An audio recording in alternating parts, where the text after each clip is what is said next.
삶의 여정 마칠 때 끝없는 찬양 나 드리리라.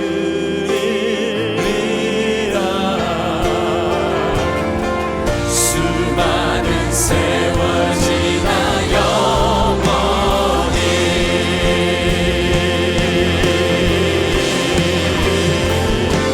송축해 내 영혼 내 영혼아 거룩하신 이름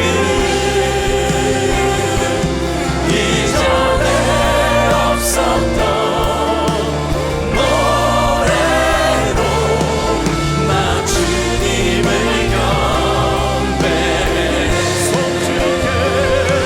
송축해 내 영혼 내 영혼아 거룩하신 이름 이전에 없었던 노래로 나 주님을 경배해. 나 주님을 경배해. 나 주님을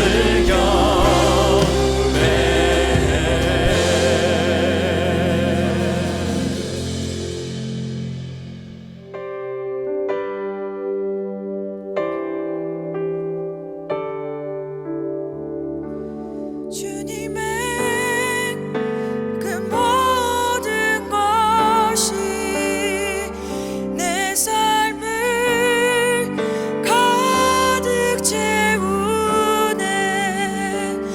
내 모든 갈증과 필요 주 사랑으로 만족시키니 부족함 없네.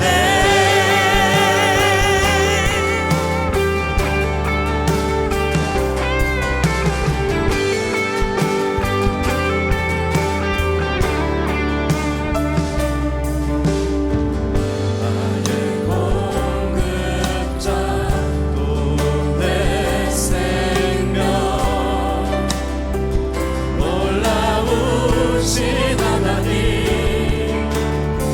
주 나의 상급 삶의 이유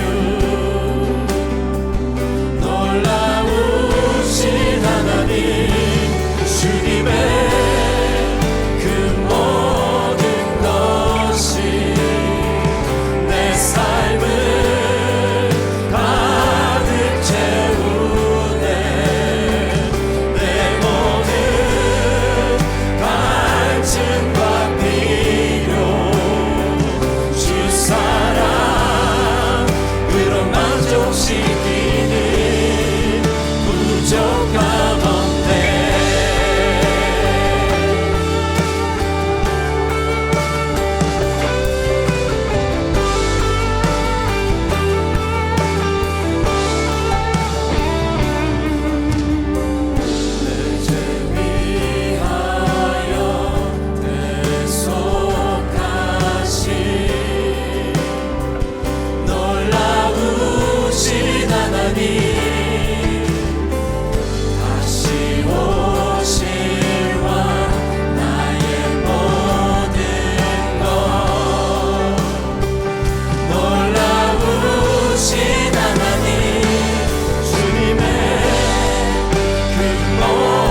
감사의 힘, 인생을 달리게 한다. 시편 116편 5절로 14절까지 말씀입니다. 여호와는 은혜로우시며 의로우시며 우리 하나님은 긍휼이 많으시도다. 여호와께서는 순진한 자를 지키시나니 내가 어려울 때에 나를 구원하셨도다. 내 영혼아, 내 평안함으로 돌아갈지어다. 여호와께서 너를 후대하심이로다. 주께서 내 영혼을 사망에서, 내 눈을 눈물에서, 내 발을 넘어짐에서 건지셨나이다. 내가 생명이 있는 땅에서 여호와 앞에 행하리로다. 내가 크게 고통을 당하였다고 말할 때에도 나는 믿었도다. 내가 놀라서 이르기를 모든 사람이 거짓말쟁이라 하였도다. 내게 주신 모든 은혜를 내가 여호와께 무엇으로 보답할까? 내가 구원의 잔을 들고 여호와의 이름을 부르며 여호와의 모든 백성 앞에서 나는 나의 서원을 여호와께 갚으리로다. 아멘. 감사도 힘이라는 사실을 알고 계십니까? 힘이라고 하는 것은 무엇을 움직이는 에너지를 말하죠. 예컨대 수레 한 대가 길바닥에 멈춰 서 있을 때 누군가 와서 수레를 밀면 수레가 움직이기 시작하잖아요. 이것이 파워입니다. 근데 감사에도 이와 같은 힘이 있다는 것입니다. 실제로 몇 년 전에 감사의 힘, Thank You Power라고 하는 책이 출간된 적이 있습니다. 여기 유명한 방송인이요, 저널리스트이기도 한 데보라 노빌이라고 하는 여자분이 쓴 베스트셀러입니다. 그 책에 보게 되면 감사가 가져온 기적 같은 이야기들이 많이 등장하고 있습니다. 한 번은 이분이 피츠버그 공항에서 뉴욕으로 가는 비행기를 기다리고 있었습니다. 탑승하려고 줄을 서 있는데 방송이 나왔습니다. 승객 여러분, 뉴욕행 비행기가 갑자기 취소가 되었습니다. 이 말을 듣자마자 승객들이 노도같이 게이트로 달려가서 직원들에게 따지기 시작했습니다. 환불해달라는 사람도 있고 다른 비행기를 빨리 마련하라고 난리치는 사람들도 있었습니다. 이 데보라도 그 사람들 틈 사이에서 이리저리 떠밀려 가는데 뒤에서 누군가의 가방이 팔을 쳤습니다. 팔에 멍이 들었지만 미안하다는 말 한마디조차 없었습니다. 화가 치밀 대로 치밀었습니다. 비행기는 취소되었고 팔은 아프고 더구나 비행기를 타지 못하면 생방송으로 진행해야 될 방송에 사고를 내야 되는 상황이었습니다. 마음은 조급하고 화는 나고 발을 동동 구르며 비행기 스케줄을 바꾸기 위해 긴 줄을 서서 기다리고 있는데 앞쪽을 보니까 직원들도 승객들에게 시달려서 녹초가 되어 있었습니다. 그때 문득 자신의 마음속에 데비야, 그래도 감사해야지 라는 음성이 들려왔대요. 아마도 주님의 음성이었던 것 같습니다. 처음에는 무시했습니다. 아니 뭐가 감사해요? 하나님도 분위기 봐가며 말씀하세요 라고 말하고 싶었대요. 그랬는데도 불구하고 계속 그 음성이 들려와서 오케이 감사할게요 라고 억지로 말을 해버렸습니다. 근데 참 신기한 것은 그 말을 하는 순간부터 마음이 편안해지면서 감사하다는 단어가 나오기 시작했습니다. 비행기가 지연되었을 뿐이지 사고가 나지 않은 것이 감사했고 혹시 스케줄대로 탔더라면 죽을 수도 있는데 살려주신 게 감사하고 자기만 못 타게 하리라 다른 사람도 같은 처지라는 사실이 감사해서 감사가 자꾸 터져 나온 것입니다. 그러다 보니까 얼굴이 밝아지고 자기 차례가 되어서 직원들 앞에 섰을 때 자신도 모르게 땡큐라고 말을 해버렸어요. 그랬더니 직원들이 의아한 듯 쳐다봅니다. 왜냐하면 지난 몇 시간 동안 불평하며 화내는 사람들의 음성만 듣다가 땡큐라는 말을 처음 들었기 때문이죠. 그때 그 직원이 밝게 웃으면서 모든 게 잘 되기를 바래요 라고 득담을 해 주었습니다. 그러고 나서 비행기를 갈아타기 위해 다른 터미널로 이동을 하고 있는데 조금 전에 만났던 그 직원들을 캐프테리아 앞에서 다시 만나게 된 것입니다. 그랬더니 그 직원 중에 한 명이 아마 직급이 좀 높은 분인 것 같습니다. 자기 명함을 주면서 혹시 비행기가 여의치 않으면 연락을 달라고 했습니다. 그래서 또 땡큐하고 열심히 터미널로 달려갔는데 아니나 다를까 도착해 보니까 이미 좌석이 꽉 차 있었어요. 역시 오늘은 안 되구나 라고 돌아서려고 하는데 승무원 한 명이 그에게 다가왔습니다. 그리고 이렇게 말을 합니다. 사실 공고는 하지 않았지만 뉴욕으로 가는 비행기 한 대가 곧 출발하려고 하는데 딱 한 자리가 남았다고 합니다. 제가 전화를 해드릴게요. 지금 승객 한 분이 달려가니까 기다려달라고 전화하겠습니다. 세상에 이런 친절한 일이 어디 있습니까? 얼굴도 모르는 성문이 왜 이 사람에게 페이브를 주는 것일까요? maybe 아마 아까 전화하던 그 사람이 전화해 준 탓인지는 모르겠어요. 그래서 얼른 땡큐하고 겨우 비행기에 탑승을 했는데 탑승해 보니까 좌석 번호가 33D였습니다. 맨 끝줄 화장실 앞이었어요. 그래도 얼마나 감사한지 짐을 캐비넷에 싣고 자리에 앉았는데 성문이 또 왔어요. 짐을 들고 자기를 따라오라는 것입니다. 혹시 뭐가 잘못되었나 해서 따라갔더니 맨 앞자리에 1등석 자리가 비어 있으니까 거기 앉으라고 하는 것입니다. 그래서 이분이 화장실 옆자리에 앉을 뻔했다가 1등석 자리를 타고 왔다는 그런 스토리. 여러분, 이와 같은 것이 우연일까요? 아니면 그날따라 운세가 좋아서 일어난 일일까요? 아닙니다. 최악의 상황에도 불구하고 지친 직원에게 던졌던 땡큐라는 한마디 말이 연쇄적으로 작용을 한 것입니다. 땡큐라는 한마디가 비행기 탑승의 문을 열게 했고, 땡큐가 화장실 옆자리에서 1등석으로 업그레이드 시켜주었고, 땡큐라는 이 한마디가 멈추어 설 뻔했던 그녀의 여정을 다시 달리게 한 것입니다. 이것을 데보라는 땡큐 파워라고 불렀습니다. 여러분, 감사에는 능력이 있습니다. 닫힌 문을 열고 멈춘 인생을 달리게 하는 힘이 감사에 있는 것입니다. 특별히 하나님을 신뢰하고 믿기 때문에 하나님을 향해 감사하는 사람은 하나님이 그냥 두지 않으세요. 반드시 능력을 베푸시고 기적을 나타내 주시는 것입니다. 왜냐하면 하나님은 감사하는 자에게 언제나 최상의 축복 안겨주기를 원하시기 때문에. 이런 면에서 우리의 삶 가운데에 무슨 일을 당할지라도 감사하며 사는 것 대단히 중요한 것입니다. 오늘 여러분의 삶의 현실은 어떠합니까? 막힘없이 잘 달리고 있나요? 혹시 산중턱에 멈춰서 버린 기차처럼 더 이상 앞을 향해 나갈 수도 없고 뒤돌아갈 수도 없는 멈춰선 삶의 현실이 혹시 여러분에게 있습니까? 이와 같이 멈춘 인생을 풀어낼 수 있는 비결은 멀리 있지 않습니다. 감사하면 되는 것입니다. 감사했을 때에 빌립보 감옥에 있던 바울의 결박이 풀려지고 그를 자유하게 한 것처럼 우리가 감사할 때 하나님이 우리 삶의 모든 결박을 풀어주는 것입니다. 감사가 새 능력을 가져옵니다. 감사가 닫힌 문을 열어줍니다. 감사가 세기적의 아침을 맞이하게 하는 것입니다. 그러므로 아무리 힘들고 어려울지라도 감사를 선포하시기 바랍니다. 감사드리기 때문에 감사하는 것이 아니라 감사가 여러분의 삶이 되게 할 때에 여러분의 인생은 다른 차원으로 성장해 갈 수가 있게 되고 하나님의 놀라운 역사들은 곳곳에서 일어나게 되는 것입니다. 오늘 같이 읽은 본문을 보시게 되면 역경에도 불구하고 감사의 제사를 올렸던 한 시인의 고백이 오늘 본문에 기록된 내용입니다. 이 시편 116편은 흔히 할렐 시편이라고 부르죠.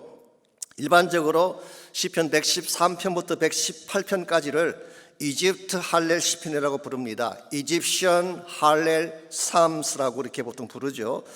그렇게 부르는 데는 두 가지 이유가 있습니다. 첫 번째 이유는 이 시편들의 마지막이 할렐루야로 끝나기 때문에 할렐시라고 부르는 것입니다. 두 번째 이유는 이 시편들의 주제가 애굽에서 구원받은 이스라엘 백성의 스토리를 담고 있기 때문에 이집트 할렐 혹은 출애굽 할렐이라고 부르는 것입니다. 미시나에 의하면요, 유대인들은 이 할렐 시편을 절기 때 부르도록 규정이 되어 있습니다. 특별히 6월절 만찬이 주어졌을 때, 파스오브 밀을 나눌 때에 이 할렐 찬양을 그들은 불렀어요. 대개 시편 113편과 114편은 식사 전에 불렀고 115편부터 118편까지는 식사 후에 불렀다고 합니다. 마태복음 26장 30절에 보면 예수님께서도 이 할렐을 불렀다는 기록이 나옵니다. 예수님이 제자들과 함께 만찬하신 후에 감람산으로 가실 때에 찬미하며 갔다는 표현이 나오죠. 그때 불렀던 찬송이 오늘 본문의 말씀입니다. 그래서 시편 116편도 그때 불려졌을 가능성이 많습니다. 예수님이 십자가 죽음을 앞둔 마지막 날 밤 겟세마네를 향해 걸어가시면서 찬미의 노래를 불렀다는 사실이 흥미롭지 않습니까? 이런 측면에서 생각해 보면 오늘 본 시편은 형통 중에 불렀던 노래는 아닌 것 같습니다. 오히려 고난을 뚫고 새 비전을 향해 나아갈 때 불렀던 노래라고 할 수가 있습니다. 실제로 오늘 본문을 자세히 읽어보시게 되면 이 시편 저자가 겪었던 수많은 역경들이 곳곳에 기록이 되어 있습니다. 3절 말씀에서 사망의 줄이 나를 두르고 스올의 고통이 내게 이르렀다라고 표현한 것을 보면 아마도 그 사람에게 죽음의 질병이 찾아왔던 것 같습니다. 8절을 보시면은 내 눈을 눈물에서 내 발을 넘어지면서 건지셨다고 표현했는데 이것을 보면 숱한 아픔과 상처를 겪고 매비 처절한 실패까지도 경험했던 사람 같습니다. 심지어 11절에 보면 내가 놀라서 이르기를 모든 사람이 거짓말쟁이라고 표현했어요. 이걸 보게 되면 수없이 배신당하고 버림받았던 경험도 가졌던 것 같습니다. 이와 같이 엄청난 고초와 아픔을 가졌음에도 불구하고 12절에서 14절까지를 보십시오. 오늘 시편 저자가 뭐라고 고백하고 있나요? 내게 주신 모든 은혜를 내가 여호와께 무엇으로 보답할까? 내가 구원의 잔을 들고 여호와 이름을 부르며 여호와의 모든 백성 앞에서 나는 나의 서원을 여호와께 갚으리로다. 사실 이 12절에서 14절 오늘 시편의 클라이맥스라고 할 수가 있습니다. 갚을 길 없는 은혜를 고백했습니다. 구원의 잔을 높이 들고 여호와를 찬양하겠다고 고백을 했고 자신의 삶을 드리겠다고 고백하고 있습니다. 여러분, 이 고백이 이 시인을 살게 한 것입니다. 이 고백이 역경에도 불구하고 다시 당당한 모습으로 일어나서 뛰게 한 것입니다. 오늘 여러분과 저에게도 이와 같은 감사의 고백이 필요합니다. 이 고백이 있을 때에 척박한 환경이 우리를 막았을지라도 주저하지 않고 일어날 수 있기 때문에, 여러분, 솔직히 많은 분들이 멈춰버린 삶의 현실을 경험하고 계시지 않습니까? 코로나 바이러스 때문입니다. 벌써 9개월째입니다. 만남도 멈추고 사업도 멈추고 아이들의 학교와 직장도 멈춘 지가 오래됐어요. 질병 때문에 혹은 삶의 에너지가 고갈되어서 멈춘 가운데 계신 분들이 많습니다. 이와 같은 것을 딛고 일어나야 되는데, 이것을 딛고 일어서려면 힘이 필요한데 그 힘이 어디에서 나오냐는 것입니다. 오늘 본문에 의하면 감사할 때 그 파워가 주어진다고 소개하고 있습니다. 이런 면에서 여러분과 제가 아무리 힘이 들어도 이 감사할 수 있을 때에, 역경에도 불구하고 찬양함이 하나님께로 나아갈 때에 하나님이 감사를 통해 능력을 베풀어 주시고 기적을 베풀어 주시는 것입니다. 이런 면에서 오늘 아침 물어야 될 질문이 이것입니다. 우리가 어떻게 하면 역경에도 불구하고 이 감사를 통해 멈추어진 우리 인생을 다시 달려가게 할 수 있을지, 오늘 본문에 보시게 되면 멈춘 인생을 감사로 달리게 하는데 필요한 3가지 원리가 나와 있습니다.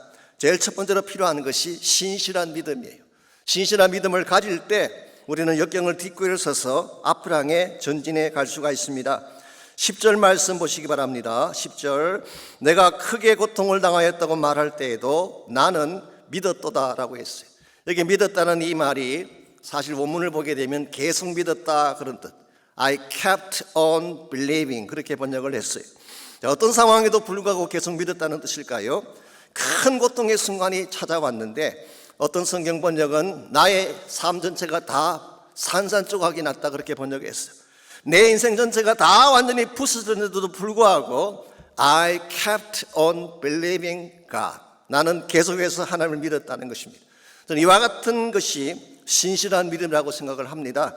우리가 잘되고 편안할 때 하나님 믿는 것이야 누구나 할 수 있는 것이죠.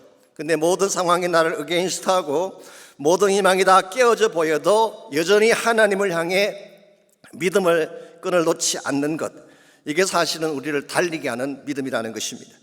사실 오늘 본문을 기록한 시편 저자가 누구인지는 정확하게 알 수가 없습니다. 그럼에도 불구하고 유태인들의 전통에 의하면 히스기야 왕이 기록했지 않았을까 그렇게 제시를 하고 있습니다. 그 근거가 이사야 37장과 38절의 내용, 38장에 나오는 내용 때문입니다.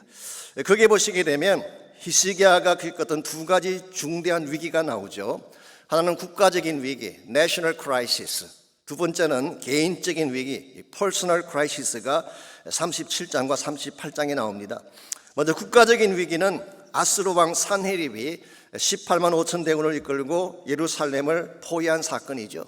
그때 히스기야는 속수무책이었습니다. 아이를 낳으려고 하나 해산할 힘이 없다고 할 정도로 절망적인 상황이었죠. 두 번째로 개인적인 위기는 그의 삶에 찾아온 죽음의 질병 때문이었습니다.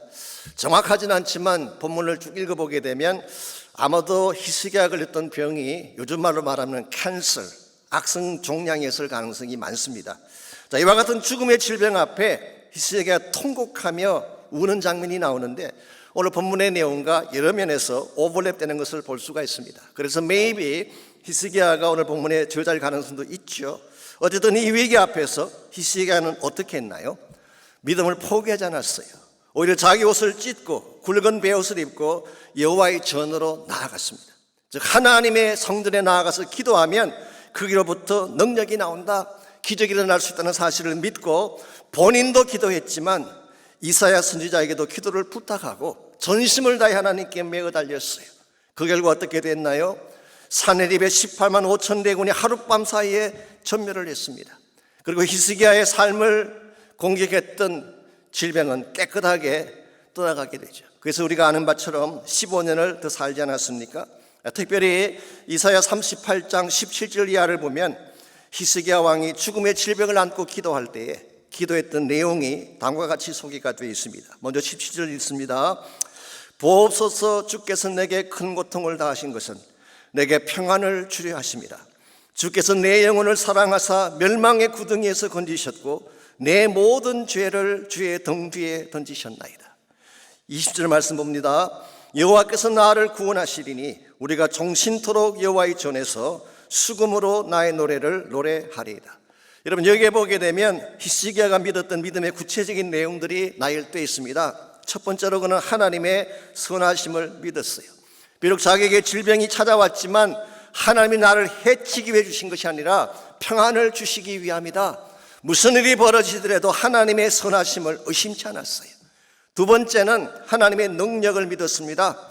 주께서 나를 사랑하사 멸망의 구덩이에서 건지셨고 내 모든 죄를 주의 등 뒤에 던지셨다고 표현했습니다. 이게 다 완료형입니다.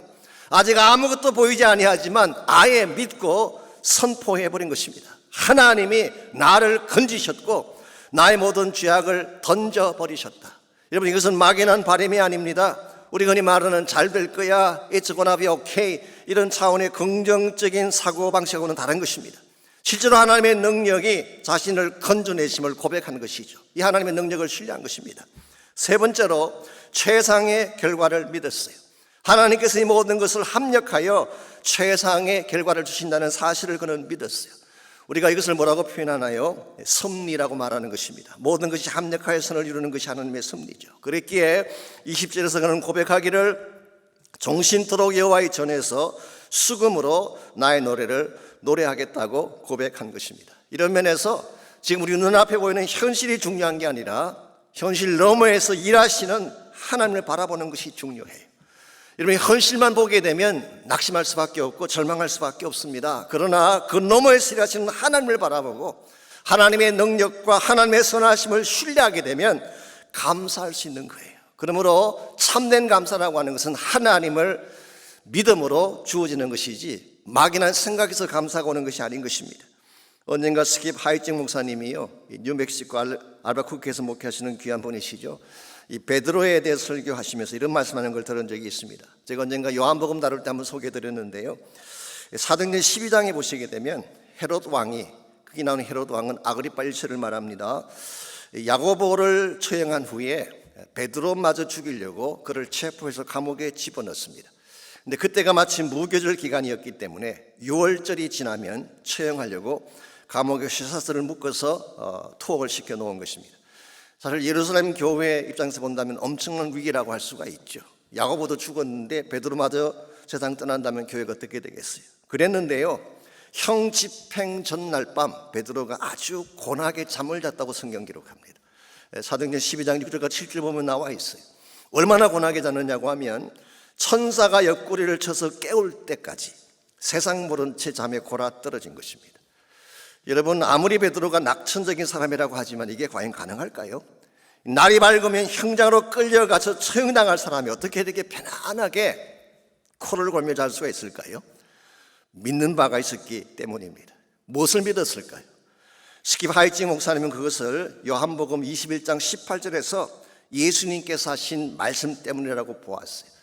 기억하실지 모르지만 예수님께서 베드로에게 이렇게 예고를 하셨죠. 너가 젊어서는 스스로 띠띠고 원하는 곳으로 다녔지만 늙어서는 내 팔을 벌리리니 남이 너에게 띠띠우고 원치 않는 곳으로 데려가리라. 이 고난에 대한 말씀을 주시면서 너는 젊어서 죽는 게 아니라 나이가 늙어서 죽는다, 그 말씀하셨어요. 베드로의 마음속에 확 꽂힌 것입니다. 아하, 나는 젊어서 죽을 형편이 아니라 나이가 든 후에 죽는구나. 그러므로 지금 자기 앞에 날이 밝으면 처형당하는 사건이 있지만 베드로는 염려하지 않습니다. 아직 주님 말씀하신 시간이 아니니까 안 죽을 거야. 데빌 리빙스톤이 평소에 늘 했다는 말처럼 천적을 낳을 때까지는 절대 안 죽어. somehow 하나님이 나를 건져주실 거야, 이 확신을 했기 때문에 처형 전날 밤 코 골면서 잠을 잔 거예요. 저는 이것을 믿음이라고 생각합니다. 이와 같은 믿음이 있을 때 우리 마음속에 평안이 주어지는 거예요. 아무리 환경이 나를 against 해로 이 믿음을 가진 자를 누구도 무너뜨릴 수가 없는 것입니다. 이런 면에서 저는 여러분 한 분 한 분이 보이는 현실만 보고 낙심하기보다 보이지 않지만 나를 건져내시고 나를 축복하실 하나님을 신뢰하시기를 바랍니다. 이 믿음 가운데 거하게 될 때에 평안이 내 마음속을 지배하게 되고, 그때 하나님이 실제로 옥문을 깨뜨려 주시고 쇠사슬을 끊어 주시고 우리 삶을 앞으로 향해 전진하도록 도와주시는 것입니다. 이런 면에서 우리가 이 고난을 넘어서서 전진해 가기를 진짜 원한다면 신실한 믿음이 필요합니다. 두 번째로 필요한 것이 은혜에 대한 인식입니다. 우리가 감사의 능력으로 달려가기를 원한다면 은혜가 무엇인지를 인식을 해야지 이것이 가능한 것입니다. 은혜를 모르면 감사가 나올 수가 없습니다. 우리가 읽지 않았지만 17절을 보시게 되면 오늘 본문을 기록한 저자가 감사제를 드리겠다는 고백이 나오지 않습니까? 이와 같이 최악의 상황에도 불구하고 감사제를 드리겠다는 근거가 뭘까요? 제가 한마디로 결론부터 요약해 드리면 은혜 때문에 그렇게 말한 것입니다. 5절 말씀 보십시오. 여호와는 은혜로우시며 의로우시며 우리 하나님은 긍휼이 많으시도다. 이 시편 저자가 인식한 하나님은 은혜가 많으신 하나님, 하나님의 은혜를 마음에 품었기 때문에 감사제를 드릴 수 있었던 것이죠. 6절에서 8절까지를 계속 보시게 되면 이 은혜에 대한 구체적인 내용들이 6절에서 8절에 나열이 되어 있습니다. 여호와께서는 순진한 자를 지키시나니 내가 어려울 때에 나를 구원하셨도다. 내 영혼아 내 평안함으로 돌아갈지어다. 여호와께서 너를 후대하심이로다. 주께서 내 영혼을 사망해서 내 눈을 눈물에서 내 발을 넘어짐에서 건지셨나이다. 여기에 네 가지 동사가 나옵니다. 이 네 가지 동사는 하나님이 이 시편 저자에게 베푸신 은혜의 구체적인 액션을 의미하는 것입니다. 첫 번째로 6절에 보면은 지키십니다. protect. 두 번째로 구원하셨다고 했어요. 어려울 때 어려움에서 건져내 주신 것입니다. 세 번째 단어가 7절에 후대하심이로다. 이 후대한다는 말은 God has been good to me. 하나님은 나에게 좋으신 하나님이셨다. 나에게 최상의 축복을 안겨주신 하나님. 그리고 8절에 보시게 되면 넘어짐에서 건져내시는, 사망에서 눈물에서 실족함으로부터 건져내심, rescued. 시편 저자는 자기 삶 가운데서 하나님이 실제적으로 지키시고 보호하시고 후대하시고 건져내심을 경험했어요. 이와 같이 엄청난 은혜를 경험했기 때문에 12절에서 그는 뭐라고 고백을 하고 있나요? 내게 주신 모든 은혜를 내가 여호와께 무엇으로 보답할까라고 고백하고 있어요. 전 여기에 자신에게 주어진 은혜를 당연시하지 않고 그것을 깊이 인식하고 갚기를 소원하는 이 시편 저자의 간절한 마음을 읽어볼 수가 있습니다. 여러분, 이것이 있어야지 참된 감사가 가능한 것입니다. 좀 정확하게 말씀드리자면요, 은혜에 대한 인식이 깊을수록 감사가 깊어지게 되는 것입니다. 만일 나의 마음속에 감사가 없다, 그 말은 무슨 뜻일까요? 감사가 있긴 있지만 얄팍하다든가 건성인 경우에 무엇이 문제가 있을까요? 하나님 은혜에 대한 체험이나 인식이 작다는 반증을 보여주는 것입니다. 사실 하나님의 은혜라고 하는 것은요, 곳곳에 널려 있는 것입니다. 그런데 우리가 바로 보지 못하고 인식하지 못하게 되면 은혜에 대한 감사를 드릴 수가 없는 거죠. 여러분이 잘 아시는 헬렌 켈러가 하루는 숲속을 다녀온 자기 친구에게 질문을 냈습니다. 내가 숲속을 지나가는 동안에 무엇을 보았느냐 물었더니 친구가 답하기를 특별한 것이 없다고 답을 했어요. 늘 보던 평범한 것들 뿐이다, 그런 의미겠죠. 그때 헬렌 켈러는 이해가 가지 않았다고 합니다. 아니, 두 눈을 뜨고도 두 귀를 열고도 특별히 본 것도 특별히 들은 것도 특별히 할 말도 없다니 이게 어떻게 된 일인가. 사실은 우리가 평소에 늘 당연시하며 누리는 일상의 평범한 일상이 헬렌 켈러에게는 굉장히 소중한 갈망이었던 것이죠. 그래서 이걸 계기로 쓴 유명한 수필 하나가 있습니다. 여러분이 잘 아시는 수필이죠. 내가 사흘 동안 볼 수 있다면, 3 days to see. 내가 사흘 동안만 볼 수 있다면, 그 수필이에요. 사실 이 수필이 1933년 1월달 애틀랜틱 만틀리라고 하는 잡지에 게재가 되면서 미국 사회에 엄청난 반향을 일으켰습니다. 왜냐하면 그 당시가 경제 대공황의 후유증으로 말미암아 수많은 미국인들이 낙심한 가운데 있었는데 이 한편의 서사시 같은 수필이 큰 위로와 도전을 주었어요. 리저스 다이제스트 같은 경우는 이거를 20세기 최고의 수필로 꼽기도 했습니다마는 대충 이와 같은 내용입니다. 첫째 날 슬리반 선생님을 찾아가, 이 헬렌 켈러를 늘 도와주었던 선생님이죠. 앤 슬리반입니다. 슬리반 선생님을 찾아가 이제껏 손끝으로만 만지던 선생님의 얼굴을 몇 시간이고 물끄러미 바라보겠다. 둘째 날 먼동이 터며 밤이 낮으로 바뀌는 웅장한 기적을 보고 저녁에는 보석 같은 밤하늘의 별들을 바라볼 것이다. 셋째 날 큰 길에 나가 일터로 나가는 사람들의 얼굴을 보고 저녁에는 쇼 윈도우에 진열된 아름다운 물건들을 보며 집으로 돌아와 사흘 동안만이라도 볼 수 있게 해주신 하나님께 감사의 기도를 드리겠다. 여러분, 헬렌 켈러가 그토록 소망했던 이 모든 것들이 실제로는 뭔가요? 우리가 매일 삶 속에서 무심코 지나갔던 일들이에요. 우리가 매일 겪는 평범한 일들인데 헬렌 켈러에게는 이것이 기적이었어요. 너무나 소중한 갈망이었던 것입니다. 우리는 날마다 이런 기적을 경험하고 이와 같은 삶을 누리면서도 왜 감사가 없는 것일까요? 은혜에 대한 인식이 없기 때문에 그런 것입니다. 우리는 은혜를 항상 당연시합니다. 당연히 그렇게 누린다고 생각을 하죠. 그러나 우리에게 주어진 것들 가운데 당연한 것은 없습니다. 모두가 하나님이 주신 거예요. 우리의 생명 하나님이 주신 것입니다. 우리의 건강 하나님이 주신 거예요. 우리의 가정, 우리가 사랑하는 사람들 하나님이 주신 것입니다. 우리가 힘겹다고 불평하는 오늘이라는 하루도 하나님이 주신 거예요. 무엇보다 우리에게 주어진 영원한 구원의 축복과 영원한 소망 하나님이 주신 것입니다. 이 사실을 바른 눈으로 바라보고 바른 마음으로 인식할 수 있을 때에 참된 감사가 터져나올 수 있다는 뜻이에요. 오늘 여러분의 마음속에 이와 같은 은혜에 대한 인식이 있나요? 나에게 주어진 것을 당연시하고 무심코 지나칠 때가 많지 않습니까? 이와 같이 은혜에 대해서 무감각하고 무심한 우리를 향해서 헬렌 켈러는 다음과 같은 충고를 남겼어요. 내일이면 귀가 안 들릴 사람처럼 새들의 지죽임을 들어보라. 내일이면 냄새를 맡을 수 없는 사람처럼 꽃향기를 맡아보라. 내일이면 더 이상 볼 수 없는 사람처럼 사람들을 보고 세상을 바라보라. 그렇게 충고했어요. 여러분과 제가 은혜의 눈을 뜨게 되면 매일매일의 삶이 하나님의 선물이요 소중한 기적인 것을 발견하게 될 줄 믿습니다. 그러므로 우리가 정말 기도해야 될 한 가지 기도 제목이 있다면 은혜를 알게 달라는 기도예요. 내 마음의 눈을 뜨게 해서 하나님을 보게 하시고 하나님의 은혜가 어떠함을 보게 하시고 나에게 주어진 축복이 얼마나 위대한 축복인가를 깨닫게 해주십시오.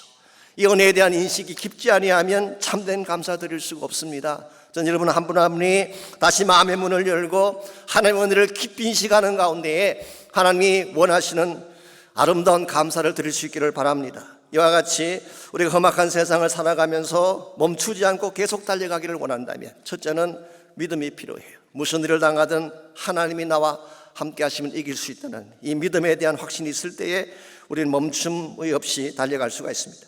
두 번째는 은혜에 대한 인식이 필요합니다. 하나님이 주신 은혜가 얼마나 소중한 것인가를 알 때 감사가 넘치게 되고 이 감사가 우리를 달리게 하는 것입니다. 그러나 우리가 단순히 믿음에 대한 인식과 은혜에 대한 인식만으로는 충분하지 않습니다. 여기에 합당한 실제적인 헌신의 삶을 드려야지 하나님께 진정한 감사 제사가 되는 것입니다. 그래서 세 번째로 필요한 것, 우리가 진짜 감사함으로 인생을 달려가려면 감사에 합당한 헌신이 필요한 것입니다. 13절과 14절을 보시기 바랍니다. 이 시편 저자는 단순히 어떻게 보답할 거에서 멈추지 아니하고 13절 14절에서 그가 해야 될 액션을 이렇게 소개하고 있습니다.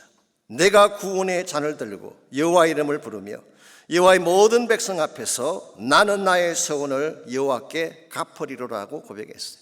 이 구원의 잔을 들고 여호와 이름을 부른다, 이걸 한마디로 말하면 찬양이라고 말할 수가 있어요. 이 잔이라고 하는 것은 무엇을 담는 그릇을 의미하지 않습니까? 여러분의 인생의 잔에 무엇이 담기느냐가 참 중요해요. 진노를 담게 되면 진노의 잔이 됩니다. 슬픔을 담게 되면 슬픔의 잔이 되죠.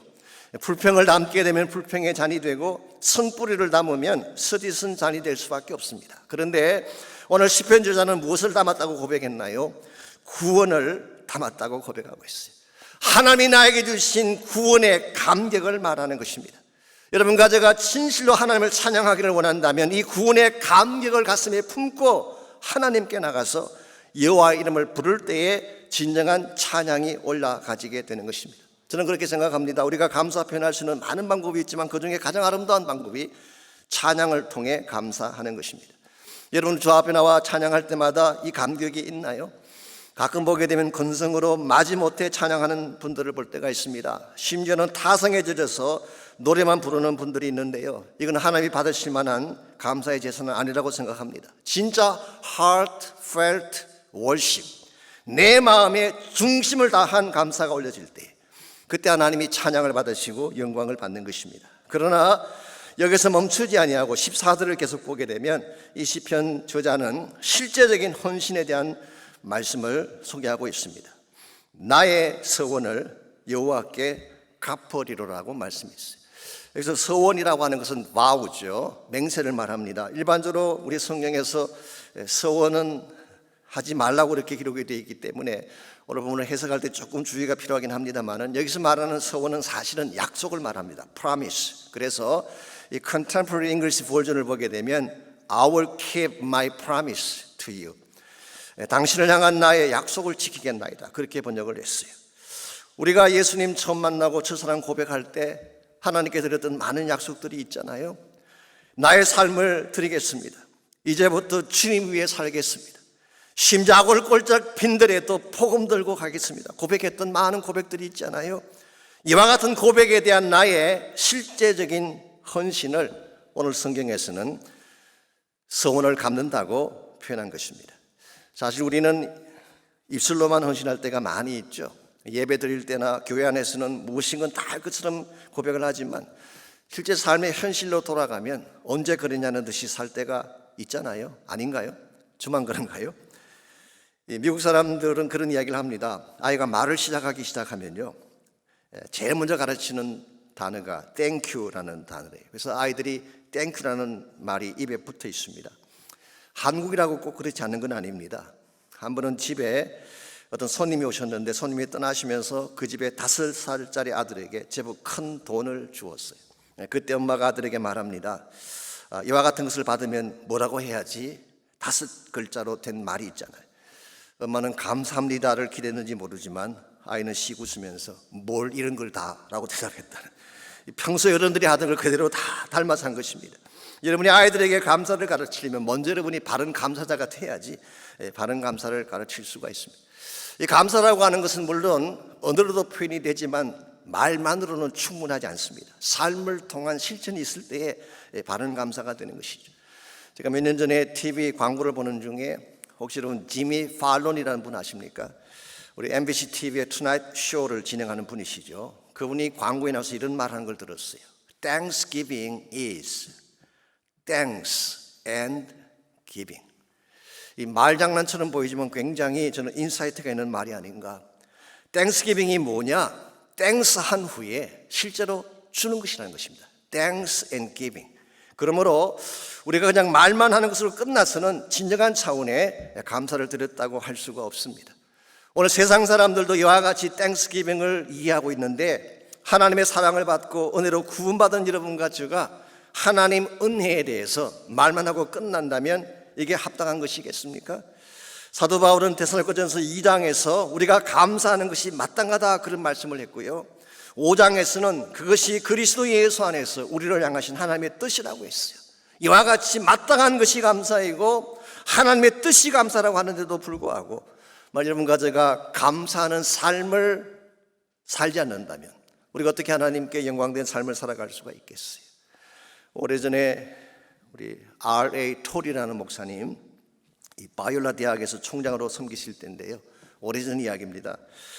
이분이 한 번은 LA 지역에 있는 한 교회에서 설교를 하셨습니다. 그때 설교 중에 실화 하나를 예화로 소개를 했어요. 미국의 중동부에 있는 명문대학 중에 노스웨스턴 유니버시티라고 하는 유명한 대학이 있습니다. 일리노이주 그 에반스톤에 세워진 학교이죠. 물론 시카고에도 캠퍼스가 있긴 합니다만은, 그러나 에반스톤 캠퍼스가 본교이죠. 미시간 호수를 끼고 있어서 진짜 아름다운 그런 캠퍼스입니다. 그랬는데 1860년 9월 8일 새벽 폭풍우가 몹시 불던 날인데 300여 명을 태운 배 한 척이 침몰당하는 사건이 벌어졌습니다. 그때 기숙사에서 잠을 자고 있던 에드워드 스펜스라고 하는 학생이 이 사실을 알고 밖으로 뛰어나왔어요. 그리고 로프를 자기 허리에다 메고 물속으로 뛰어들어가서 물에 빠져 있는 사람들을 구출해내기 시작했습니다. 사실 이 스펜스는 그 학교를 대표하는 수영 선수였습니다. 그래서 내가 가능했던 일이기도 하겠죠. 그러나 그 추운 새벽에 파도치는 물속에 들어가서 사람들을 구출해내는 것이 결코 쉽지 않았어요. 그럼에도 불구하고 이번은 800m나 되는 거리를 16번이나 왕래하면서 17명의 생명을 구출해내었습니다. 그리고 나서 본인은 기진막진해서 그 자리에서 쓰러졌어요. 문자 그대로 he collapsed. 그야말로 완전히 기진맥진해서 쓰러진 것입니다. 나중에 병원에서 눈을 떴지만 그 후유증 때문에 스펜서는 남은 평생을 불구자로 살며 휠체어를 타고 사는 신세가 됐습니다. 얼마나 희생적이면서도 히로익한 그런 영웅의 모습입니까? 아래 토니 목사님이 이 실화를 소개하고 강단에서 내려왔는데 놀랍게도 바로 그 집회 그 자리에 이제는 80이 다 된 에드워드 스펜스가 휠체어를 타고 앉아 있었던 것입니다. 그때 토니 목사님이 스펜서에게 물었습니다. 오랜 세월이 지났지만 당신의 그날 밤을 생각할 때마다 가장 기억에 남는 것이 무엇이냐고 물었어요. 그때 스펜서가 쓸쓸한 표정을 지으며 이렇게 답을 했습니다. No one said thanks. 17명 중에 단 한 명도 나에게 감사하다는 말을 하지 않은 사실이라고 고백을 했어요. 자신의 몸을 버려가면서 자신이 콜랩스 되어져서 불구자가 되어가면서 그렇게 17명을 건져내었는데 그들 중에 한 사람도 감사하지 않았다는 사실이 충격적이지 않나요? 그런데 놀라운 사실이 무엇인지 아십니까? 이 동일한 현상이 오늘 우리에게도 있다는 사실이에요. 예수님은 스펜스 못지않게 자기의 삶을 우리를 위해 바치셨어요. 자기의 모든 영광을 다 포기하고 자신의 권리를 다 포기하고 온몸에 채찍을 맞고 살찜이 떡겨져 나가고 심장이 파열되어지고 온몸에 피를 다 쏟아가며 여러분과 저를 건져주셨는데 우린 진정한 감사와 찬양을 그분께 올려드렸나요? 내 너를 위하여 몸 버려 피 흘려 죽었건만 너 날 위해 무엇하느냐고 물으시는 주님 앞에 나는 주님을 이렇게 사랑했습니다. 이렇게 감사드렸습니다. 이렇게 찬양합니다. 고백할 수 있을까요? 우리가 아무리 다른 것을 많이 해도 이 감사가 없다면 하나님의 은혜 앞에 바르게 나갈 수가 없습니다. 전 여러분 한 분 한 분이 참된 감사자가 되시기를 주의 이름으로 축원합니다. 감사할 때 감사의 능력이 여러분을 달리게 하는 거예요. 감사의 파워가 여러분을 일어서게 하는 것입니다. 감사할 때 하나님이 우리를 건져내어 주시고 보호해 주시고 기적 가운데 구출해 주셔서 하나님의 영광으로 살게 하시는 것입니다. 이런 면에서 오늘 여러분의 삶 가운데 혹시라도 멈춤의 사건이 주어졌다면 어떤 분은 고난 때문에 질병 때문에 멈춤도 계실 거예요. 경제적인 어려움이 우리 앞길을 가로막는 분도 계실지 모르겠습니다. 그럴지라도 여러분 아무리 코로나 바이러스가 우리 앞길을 가로막아도 그것 때문에 멈추지 마십시오. 오히려 구원의 잔을 높이 들고 하나님의 이름을 부르며 감사와 찬양으로 주께 나가시기를 바랍니다. 그때 하나님이 우리 앞길을 열어주실 것입니다. 우리를 보호하시고 건져내셔서 반드시 승리하게 하실 줄 믿습니다. 날 구원하신 주 감사 모든 것 주신 감사 지난 추억이 내 감사 주 내 곁에 계시네 향기로운 봄철의 감사 외로운 가을날 감사 사라진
하나님 감사합니다.